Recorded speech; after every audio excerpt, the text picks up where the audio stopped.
화면 하나 보실 필요가 있는데요. 화면에가 최근에 보도되는 게 있습니다. 국민의 미디어 특위에서 경찰이 시위대가 건물에 들어갈 수 있도록 길을 터주고 진입을 유도하는 그런 기획을 한 거 아니냐, 이런 식의 이야기를 하는데, 이게 사실이냐? 사실이라면 황당하고 국민들이 더 황당할 거고, 그다음에 실제 현장 관리는 어떻게 된 것이냐, 이거 설명을 한번 해주시죠.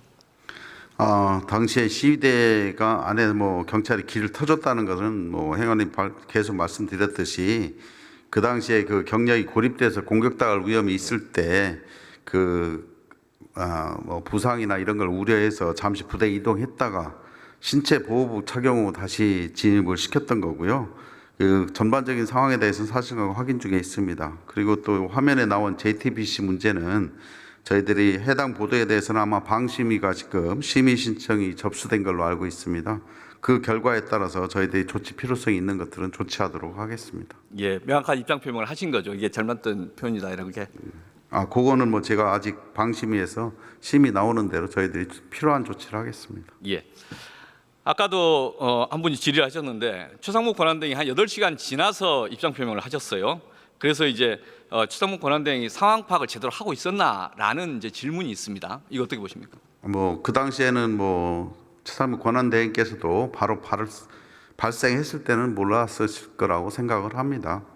통상적으로 이와 같은 경우는 서울청장, 서울경찰청 이렇게 해서 치안 관련 문제는 일단 선조치해서 상황을 해결하고 보고하는 것이 통상 내기 때문에 나중에 그 지시하고 이런 것은 거의 적절하다고 생각을 합니다. 예. 그 내용과 관련해서 이거 한 6시간 동안 보고도 안 하니까 최상목 권한대행 패싱 아닌가, 이런 식의 보도도 있더라고요. 그건 아닙니다. 왜냐하면 직접 전화면 상황 계통으로 예. 충분히 여러 부처가 관련이 됐을 때 초동 조치 때 보고하는 거고요. 저희들만으로 이미 상황 대치 중에 있는 상황이기 때문에 이미 초동 조치 상황은 지난 상황입니다.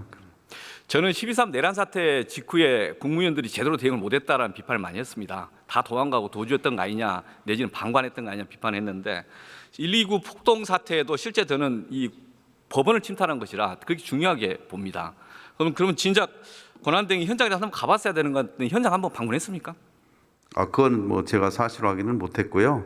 충분하게 바로 그 다음 날 감식 다 끝나고 바로 법원에서 바로 복구 조치한 걸로 알고 있습니다. 그러면 지금 이 경찰에서 같이 이야기해서 행안부든 법무부든 같이 관계장관 특별히 이 사안에 대해서는 법치주의에 대한 중대한 도전이고 이걸 용납하면은 대한민국의 기본 질서가 유지될 수 없다.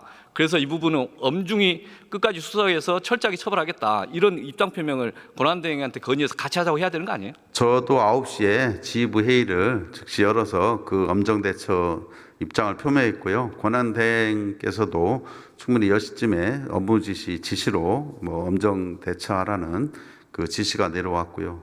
그 다음 날 또 관계장관 회의 때도 강조하셔서 말씀하셨던 걸로 알고 있습니다. 그래서 문제라는 겁니다. 이게 일반적 사건 중에 하나로서의 이게 그 문제가 아니라 지금 내란이 일어나가지고 내란에서의 지금 재판 탄핵도 이루어진 상황에서 사법부를 공격하면 또 다른 2차 내란이라고 하면 국민들이 불안해하는데 이 부분에서 권한대행이 전면에 나서서 이런 문제는 정말 용납할 수 없습니다. 내각이 다 나서서 이건 문제, 그런 입장 표명을 해야 되는 거 아닌가요?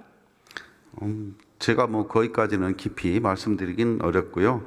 다만 이번 사태도 의원님 말씀대로 중대한 법치주의의 도전이라고 생각하고 있기 때문에 저희들이 거의 아주 수사도 아주 단호하게 수사하는 것으로 지금 진행하고 있습니다.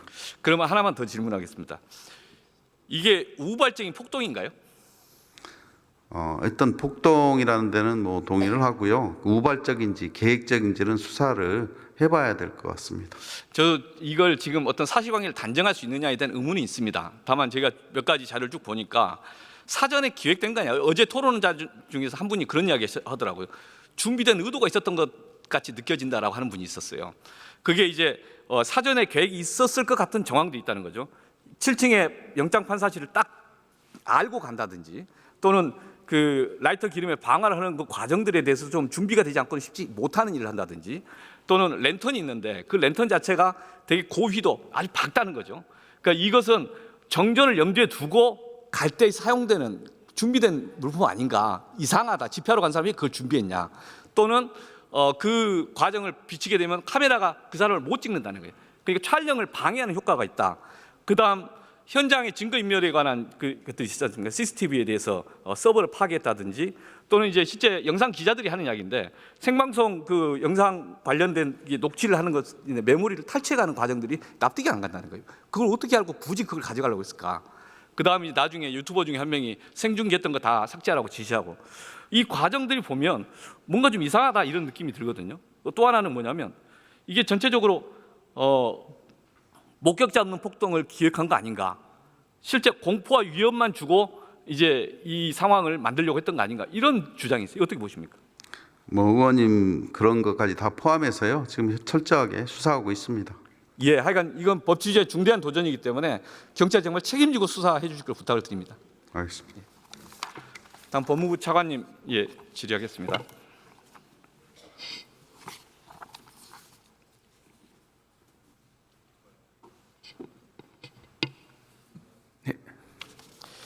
예, 차관님, 내란 선동죄 통진당 사건에서 내란 선동죄 했던 판결입니다. 네네. 화면에 있는 거요. 네. 이 판결 다 잘 아시죠, 이 내용? 네네. 예, 그러니까 내란에 이르을 정도의 폭력 행위를 선동하는 것, 폭력 행위를 선동하는 거죠. 그 다음에 내란 계를 유발하거나 그 증대시킬 위험성이 있으면 이게 내란 선동죄다라고 네. 인정하고 판례를 그대로 이제 가졌습니다. 네네. 최근에 서부지법 폭동 사태 그 사전에 이루어졌던 걸 보면 이게 좀 이상해요. 체포영장 불법이다 이렇게 주장을 했고 누구든지 체포영장 집행하는 공무원들을 현행으로 체포할 수 있다. 이게 실제 물리력 행사라고 요구하는 거죠. 그리고 누구는 불법이라고 계속 강조를 하면 성명서를 발표해요. 피의자가. 그리고 누구는 광화문 집회에서 저항권을 행사하자. 또 어떤 정치인은 사법부 담당하고 위협하는 그 행위를 해도 훈방될 것이다. 이게 바로 이 폭동 직전에 이루어졌던 발언들입니다. 이런 발언들이 쭉 모이면 야, 이거 사법부가 정식으로 공정하게 법을 집행하려고 했는데 그 집행하는 게 불법이다라는 걸 이야기를 하고 그에 근거해서 막아라. 물리력 행사도 막아라. 라고 선동하는 거 아닌가요? 어떻게 보세요? 근데 기본적으로 아까 내란 선동이라는 걸 말씀하셔서 부연 설명드리면 기본적으로 내란이 돼야 되는 건데 내란이 되는지 여부에 대해서는 단순하게 이른바 폭동으로 일컬어진 사태만으로 되는 것은 아니고 뭐 조직 체계도 갖춰야 되지 않겠습니까? 그래서 그 부분이 확인이 되지 않는 상황에서 내란이라고 단정하기는 어려운데 앞에서 말씀하셨던 여러 가지 발언들은 또 일부는 변호인으로서의 뭐 발언도 있고 어떻게 보면 정치적 수사로 평가할 수 있는 발언도 섞여 있습니다. 그래서 이 발언들이 하나의 목적을 위해서 일련의 과정에서 이루어진 것인지 여부는 별도 확인해야 될 것 같습니다. 그렇게 확인돼야지 이 부분이 의미하는 바가 무엇인지를 정확하게 말씀드릴 수 있을 것 같습니다. 맞습니다. 동의하고요. 근데 지금 이 문제에 대해서 내란이냐 국헌문란의 목적의 포인트는 헌법기관인 법원을 무력화시키거나 기능을 장애시키려는 그런 의도를 갖고 집단적으로 했으면 국헌문란의 목적이 있는 거죠. 폭동이 있었냐? 폭동이 있었다는 데는 동의를 하는 거고 이미 다 아니까. 그런데 내란 목적으로 해서 기획된 의도된 행동이 있었을 것 같은 추정들이 발생하고 있어서 수사 잘해야 된다.